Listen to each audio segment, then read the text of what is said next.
Hello and welcome to Chicken Tuesday.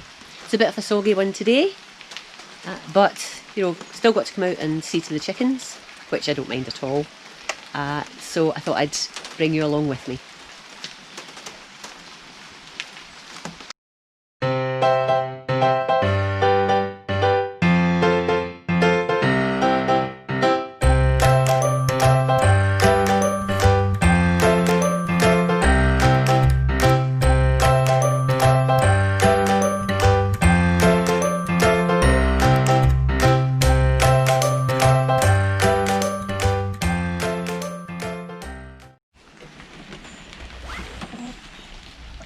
Now, how about that for some moulting? Poor Matilda has lost all of the feathers just on her back there, look at that. And there's more to come, and some of her tail feathers are coming out as well. Hey, that's a corker of a moult, wee one. Look at all the feathers. You can see they're just... Sometimes when chickens molt, they just shake and like a huge number of feathers just all puff out and just fall out around them, and they do that for a number of days. Other times it's almost like you can hardly tell they're molting, it's the odd feather here and there. Matilda's having a dramatic molt in one area, her back there, look at that, poor wee thing. And she's got feathers coming out in other places, but it seems to be that area in particular that's the affected area. And you can see there's some wing feathers and things coming out as well. There's one, for example. No, it's not edible.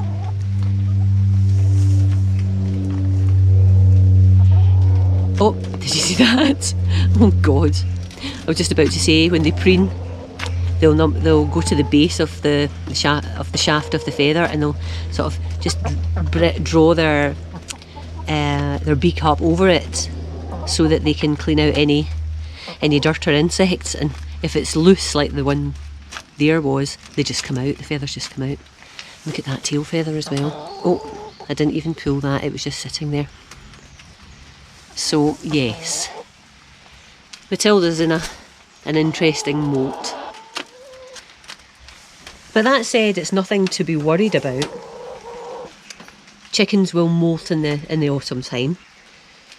It seems like a weird time of year to do it, given that the weather's getting colder, but the idea is that you know, they get in their new feathers nice and fresh and much more able to keep them warm and dry.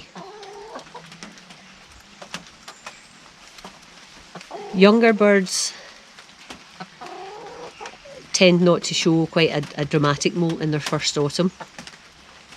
Although Jemima, that said, had quite a good molt, and she's still growing her feathers back in, and she's not even one yet.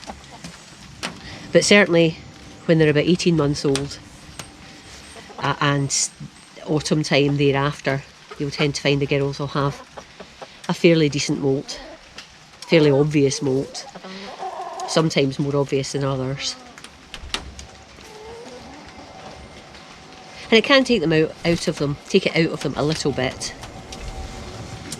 because obviously their body's got a lot to do to grow these new feathers back in. So at this time in particular, I try and give them a bit more protein. I might give them some tuna, for example.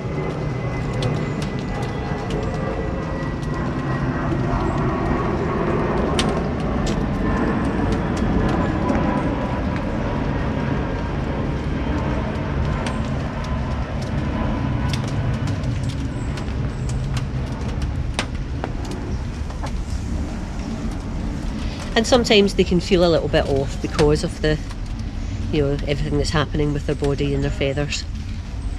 But you can see Matilda's having a good chow down in her food.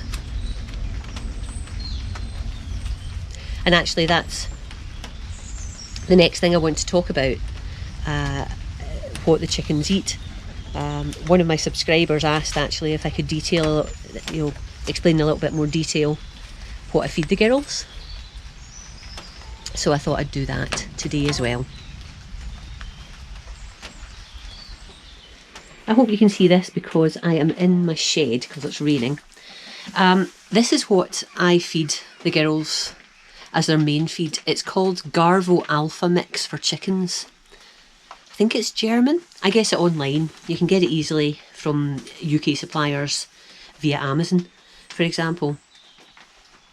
And I like this because it's, maybe I'm thinking on this as a human rather than as a chicken. Well, I probably am, but it is. It just looks a bit more interesting than some alternatives, and let me explain what I mean.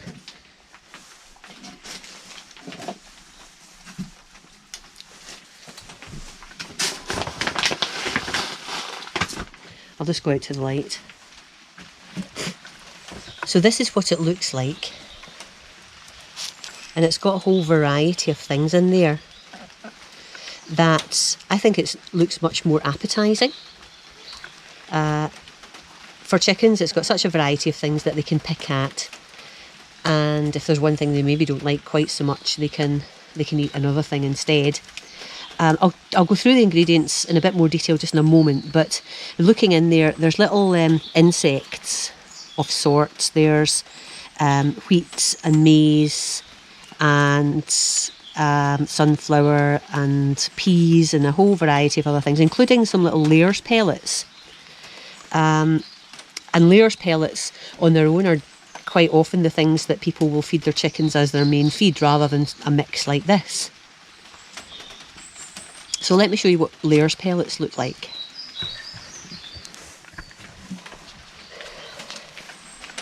So these are layers pellets. And there's Colin. Hello. I'll get some in my hand. And don't get me wrong, they don't look like much, but they're full of all the goodies, all the goodness that chickens need to survive. They just don't look very appetising. Although, mostly, if that's what chickens have got presented with, they will eat layers pellets, don't get me wrong. And you can get them just about in any supplier that does animal feeds and even pet stores. And, you know, it's really easy to get a hold of layers pellets. And generally what I will do is just fill a feeder up with layers pellets, or as it happens, I don't feed layers pellets, but, you know, you just feed a feeder up with what they need, and they can just help themselves through the day.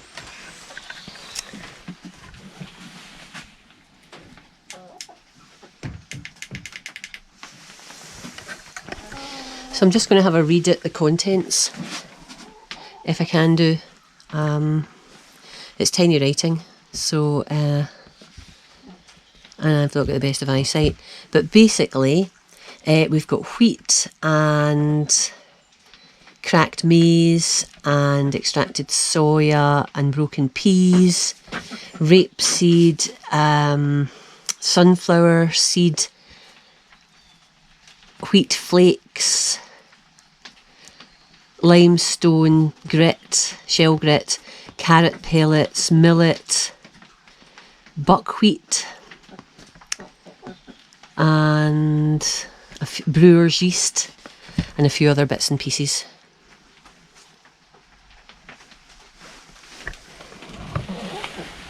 So this is typically the sort of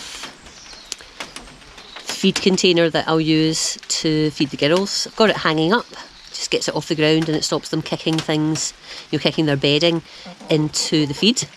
And I've got the Garvo in there. I sometimes actually mix some layers pellets in with the Garvo, even although there are layers pellets in the Garvo itself. I guess it just bulks it out a little bit. Garvo isn't the cheapest of chicken feed. In fact, it's the most expensive, I think. But I think it's worth it. There's practically no waste. But occasionally, I sometimes have layers pellets around because, you know, sometimes it's useful if a chicken is a bit under the weather. You can make a mash out of layers pellets, just pour some warm water on it, and you get a sort of porridgey type thing. And it can be a little bit more palatable if a chicken's not very well. So if I've done that and I've had some layers pellets for that, and I've got some left, what I'll do is I'll just mix it in with the Garvo, and it just, you know, it means that they're eating that along with the feed that they normally get. But I feed ad lib, so I fill that container up and they just help themselves. Chickens tend not to be terrible overeaters. particularly with an ordinary feed. If you've got feed there all day, then that's absolutely fine. They'll eat until their crops feel a bit full, and then they'll go away and do stuff, and the crops will gradually feed into the rest of their digestive system, and then they will nibble more food again. So yeah, Garvo is the main thing that I feed the girls, as I say. But that's not the only thing. If you have a look there, there's a vegetable hanger there. And into that, I will put things like bits of cabbage or corn on the cob, or even lettuce. And that just gives them some greenery to munch on. And I sometimes will hang up a bit of watermelon. They like that as well as a treat, or some broccoli. And you know, just things hanging around the run. It keeps them interested, and it lets them nibble on things and gives them something a little bit different from their ordinary feed. But the ordinary feed is the must. It's the thing that gives them all the nutrients and everything they need to live their lives and to lay and to be healthy.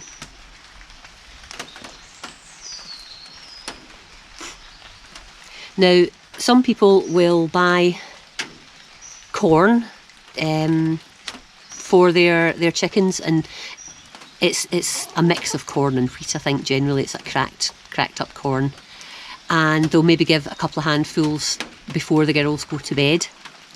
And I sometimes, or I used to do that, but because the girls get some of that stuff in their main mix, and also they have corn on the cob quite frequently. They have, oops, it's Hamble jumping up in the perch there. They have plenty to keep them warm through the night until the next day. If it's very, very cold, then I'll maybe get a bag of corn in the winter time and give them some corn at tea time. But one, that doesn't get tremendously cold here in Scotland, or not in the part of Scotland I'm at. And two, as I say, they get a lot of the good stuff through the day in their ordinary mix, so they've got plenty to keep them warm overnight when they aren't eating and they're in their beds. So yeah, that I guess is a bit about the general feed that the girls get. If you get any questions, please let me know in the comments. I'll answer them as best I can. Hi Colin, you getting a bit soggy? Oh, you are. You don't mind, do you? Getting a bit soggy? Well, thanks very much for watching. I hope that you enjoyed this video. If so, please give me a thumbs up. And any comments that you have will be gratefully received. I promise I will respond to everyone. If you haven't already subscribed, it would be good if you could subscribe. It's free and it lets you keep track of the videos that I post. And if you want to be alerted as to when I post a video, just click on that bell. Anyway, for now, I'll finish up and I'll talk to you again very, very soon. For now though, bye bye.